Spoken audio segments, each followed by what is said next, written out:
Good morning, comrades. Welcome back to the channel. Welcome back to the Nürburgring here at Apex. And look who is joining me today. Hi guys. Yeah, well, as the title of this video already says, today we will be talking about why the G80 M3 was not good of a taxi for us. Now, quick disclaimer, when we said that the car is going to go out of the fleet, lots of G80 owners or future owners who had the car on order message us in panic because it's really a terrible car. No, it's not black and white. It's quite a good car. Yeah. And actually for us would have been good if the world might have been a bit different. I think place. we can blame the world on this. Exactly, let's do that. So, well, let's talk about it immediately. I mean, you know, when we took this car, obviously Misha and I really kind of sat down and made some videos about the front end, which we positioned away from us right now. You know, and that was a frustration. And then obviously we grew to dislike more things about the looks of the car. Mm-hmm. But we drove an M4 the following summer, I guess it was June, July of 2021, Yeah. right? And we both loved the car on track. The front end grip, the stability, the power that it delivered. Yeah. It was a great ride. It was absolutely a fantastic car. The braking capacity was wonderful. And we said, okay, look, we want to have at Apex the next generation of Nürburgring taxis. That's actually one of our slogans, and let's do it because we like to drive that much. Yeah. It was a lot of fun. So we took the car, and honestly, right out of the gate, fun car. I did my laps completely stock, had a lot of fun with it, let some passengers go in it, you know, completely stock to test it and see what it was like, and everyone was pretty engaged by it. The F80 is a hard act to follow. It's a full race car that's road legal somehow, you know, Yeah. and so it's a tough act to follow. There were people that rode in the F80 and this back to back and said, look, the F80 is a hard experience, but I didn't not have fun. You know, it's a hard experience to follow, but I did not have fun in the G80. People got out of the G80 and said, this thing's pretty incredible, you know? And so through running it, there's a lot of experiences that we'll talk about, from braking to, you know, what you're gonna talk about, fuel economy, all these different things. We can talk about all that, but the bottom line is the car really worked well. Yeah. It worked very well. And the biggest issue why we were joking about if the world was different today is there are wear items that we deal with. Drive shafts, okay, maybe it's hubs. There's a lot of things that we change out on a car, whether it be if they break, if they start making noise, or if we just need to have a safety precaution. And when you say, okay, my drive shaft is, you know, making a noise, grease is coming out maybe, which happens on every car that we have. Yeah. Doesn't matter, front wheel drive, rear wheel drive, F80, G80, Yaris, we go through drive shafts. And if you contact the manufacturer and they say 4-month lead time, that's a big problem. Yeah. It got to the point where I'm going online and I'm looking through eBay for crashed cars to buy a 900 kilometer drive shaft or a 2,000 kilometer drive shaft just to make sure that the taxi can get back on the road fast enough. We're trying to stock these items, and you know, we put a drive shaft in and I'm again looking online for the next one to have it. That's not a good feeling. That's not a good position to be in because first of all, you don't know what your supply of crashed cars is going to be, you know, hopefully low, right, for the owners. But that really is what it boiled down to. Was we got to the point where we couldn't even build up stock of certain parts that we knew were going to be wear items that are justifiable wear items, that we had to say, look, this just doesn't work. The F80, we've got enough parts on the shelf to run that thing for 10 years. You know, maybe sarcastically, but we have a van full of brakes. Yeah. You know, we've got brakes, pads, drive shafts. In fact, we'll show in a minute, we've got some drive shafts sitting on the back shelf for the F80 because it's, again, regular maintenance. No, we always stock up for like year ahead to make sure that we can run the whole year the car without any problems due to logistics. And this being a new car, it offered an issue after issue after issue regarding the parts. Yeah. It's not only the drive shafts, it was also the brakes. In the beginning, it was quite a drama. Brake discs were impossible to get at the beginning. Yeah. You know, and then we were worried what happens if we need a new caliper, right? Even trying to get wheels, we were looking for spare wheels and different things like that. Getting wheels that fit the car well, worked on the car well. It just wasn't there. And no, we weren't in a position where we wanted to run E88s and use a hub adapter, you know, to get an E88 on, or something like that. It just isn't the way that we want to go with this car. The F80, a lot of people love to see it on the BBS wheels. We crack a barrel on a BBS wheel weekly.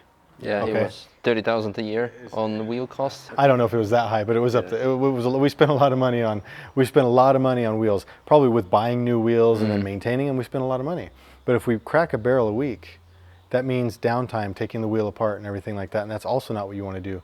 These wheels, like if you run the ProTrack, the OEM wheels, for the way we're doing it, it's phenomenal. Yeah. If it's my private car and I'm just going out blasting, having fun, I want the E88s. I want that BBS wheel. Yeah.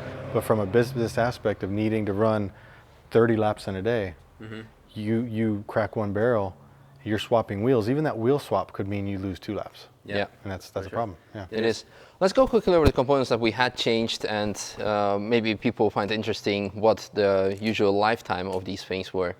Yeah, I mean, the common one people are going to ask about is tires, right? Yeah. You know, the one thing that we have to realize is this is a heavy car. It's one of the things that we spoke about at the beginning. We said, great, you made the car feel lighter, but you can't lie to the tires. You know, the tires are always going to feel how heavy a car was. From the like-to-like tire on the F80 to the G80, we're getting somewhere close to 100 laps out of a PS4 on the front, and here we're getting somewhere closer to 50 to 55 laps on the front. Yeah. And that has to do with weight. You know, So this eats twice as much. Almost twice as much. Not quite as much, but almost twice. Close it, and we're talking about front tires, so it has nothing to do with power going through the rear because it's a rear-wheel drive version. The front just couldn't handle the weight, and it would. And there's things that are going to come. You know, on the F80, we've got Schirmer components, kinematics, front end setup. His geometry is different.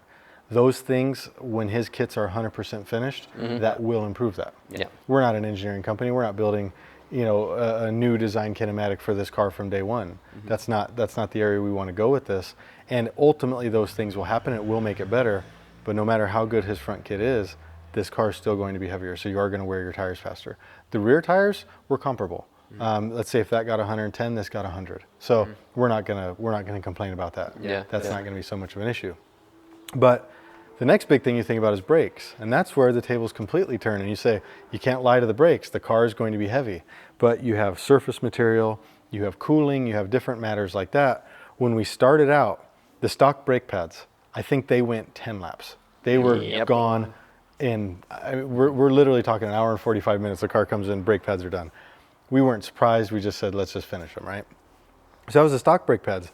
Then we switched over to an endless setup. And when we switched over to the endless setup, out of the pads, we started getting closer to 100. And we're like, this is pretty good, right? This is pretty good.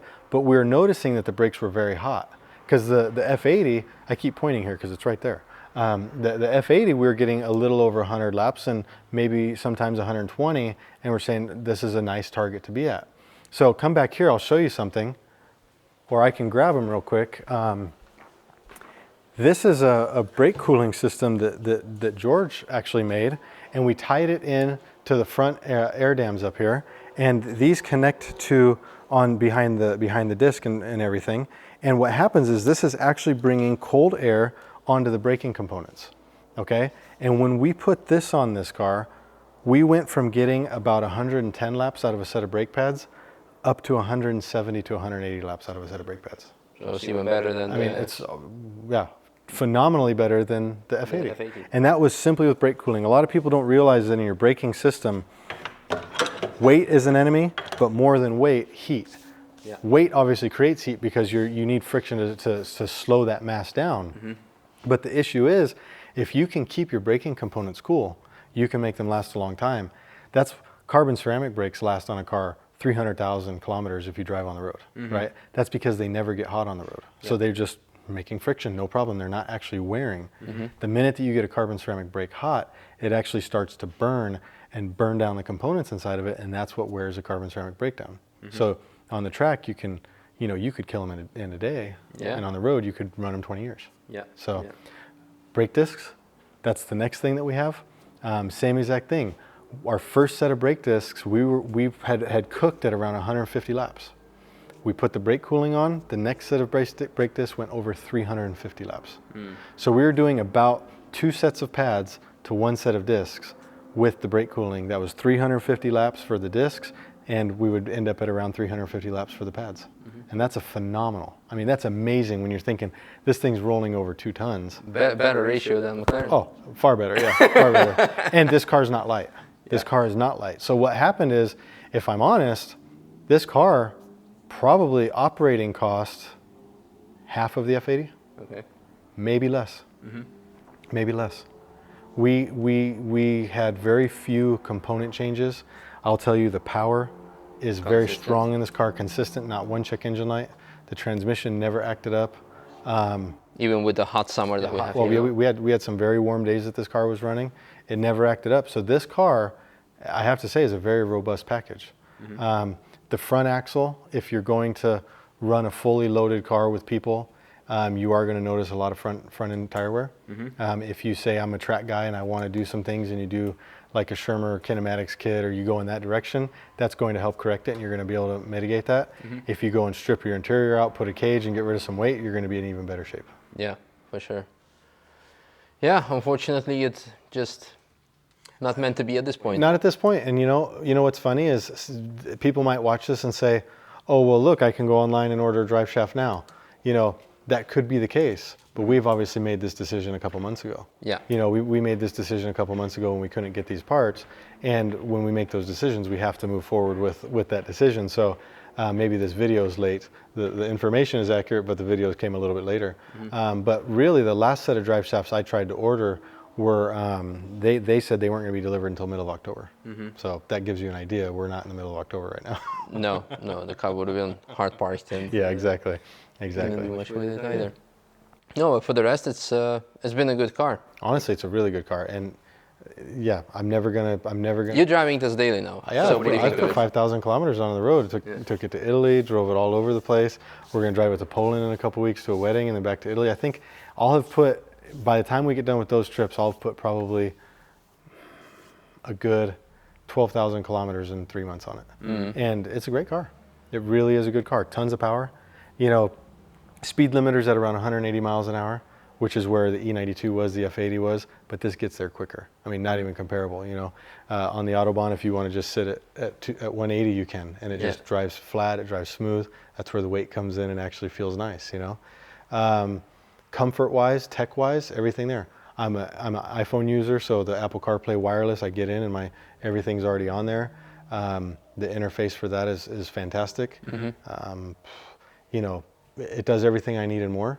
The kids are comfortable in the back seat. They've got plenty of plugs for their iPhone or their iPad chargers. They don't use iPads unless we're on road trips, and they'll use it for a couple hours on that. So, like I said, from a daily driver perspective, it's actually a really good car. I get 10 liters per 100 kilometer. I don't know what that is for miles per gallon.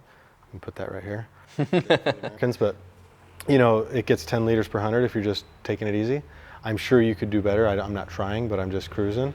And, you know, for a heavy car with, you know, over 500 horsepower, I think that's okay. Yeah, I think that's okay. Good. But you're still planning on selling it Still planning on selling it. after September? Yeah, after September, because my new Polestar comes. Yeah, so if someone wants to buy this, Yeah, my Polestar was totaled. Yeah. And I was very fortunate that Polestar was able to help get me a new one.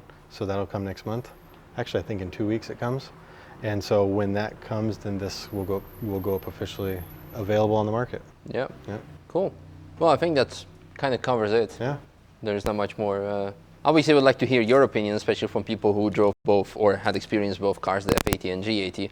I know majority of them prefer still the F80 over. How can you not? It's You know, how it's can you hard to say. So at the end of the day, it was a business decision, but something that customers actually eventually benefited from. It's really funny because I got messages that said, "Man, Robert, I was really hoping to go in the G80 because I want one." And then I had customers that said, "Oh man, I scored. I'm going in the F80." You know, and it was like, you know, it's this back and forth, and you're never gonna, you know. And that's what's cool about it, is it shows that there were parties, there were people that wanted to do both things. And of course, we wish that we could just have, you know, 20 taxis and run them out there. And that's something that's really important for people to know, is that we are only allowed to have 2 taxis at any time. And one backup. And one backup, and we can't go switching them around. And this year we made the decision for the GT86 to be my fun taxi to go play with and have fun with. And I ended up getting in a car accident, hurt my chest pretty bad, and I actually am just this week doing my first lap since May. And so here we are. That car was allocated as a taxi the whole time. If we would have changed that out, then we would have been locked out. You know, so we're in a situation where we're very limited into what we can run, how we can slide things in, and that's where our restrictions come in. We want to try and play by the rules as best we can. Yeah. Well, I guess that's pretty much it. Hope you guys enjoyed this video and it gave you like a good insight of why we are not running the G80 anymore. And also hope it gets you excited to go back in the F80 in case you missed the announcement that the car is running, but I think it was pretty loud. One more thing that was really cool about BMW that I didn't mention. is you can left foot brake while you're on the, well, you can give brake and throttle at the same time. Yeah. Which a lot of cars, McLaren, don't allow you to do. So on the track, there's a lot of cases where that's very important to be on the brakes and on the gas at the same time. It helps you balance the car certain ways, and this car allows you to do that. And like I said, a lot of electronic, throttle-driven cars are going away from that, and that's really cool. It also helps you do really big burnouts. So how are we gonna finish the video with the burnout? Right here in the driveway. Maybe another time. Good. See you guys tomorrow at the Ring, one of the upcoming videos. Bye.